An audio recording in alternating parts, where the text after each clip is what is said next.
Hello guys, welcome back to my channel. তো আজকে তোমাদের সাথে একটা বার্থডে ব্লগ শেয়ার করবো। না আমার বার্থডে না, একটা ছোট্ট পুচকে ভাইয়ের বার্থডে।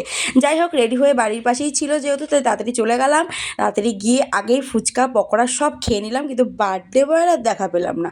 যাই হোক, মনের কষ্ট মনেই রেখে সবার ভিডিও এখানে করে দিলাম। এই যে পুজো দিয়ে আমিও একটু নিজের রিলস বানিয়ে নিলাম। তারপর তোমাদের একটা জিনিস দেখাচ্ছি। এই দেখো, কার কার জিভে জল আসছে আমাকে প্লিজ কমেন্টে বলো। কিন্তু মাকে বলছো, মা চলো আমি বিরিয়ানি দেখে এসেছি, আগে খেতে বসি, আমার আর পাচ্ছি না না খেয়ে থাকতে। যাই হোক, মা তো আর গেল না, তাই বসে বসে বোর ফিলই হচ্ছিল আমার। তারপরে রাজি করি ঠিক চলে গেলাম, কিন্তু বসেই আছি, খেতে আর দেয় না। এবার প্লেট নিয়ে এবার দিচ্ছে, যখন পরপর সব দিয়েই যাচ্ছে, কিন্তু বিরিয়ানি আর দিচ্ছে না। তো যাই হোক, বিরিয়ানিটাও দিল। তাড়াতাড়ি করে খাওয়াটা কমপ্লিট করলাম। এই যে ডিম, এবার দেবে মাংস। তাড়াতাড়ি করে খেয়ে নিই এবার যাবো বাড়ি, যেহেতু প্রচুর ঠান্ডা পড়েছে। তাড়াতাড়ি মেকআপটা তুললাম, তুলে এবার যাবো ঘুমাতে। তো নেক্সট পার্টে দেখা হচ্ছে তোমাদের, টাটা।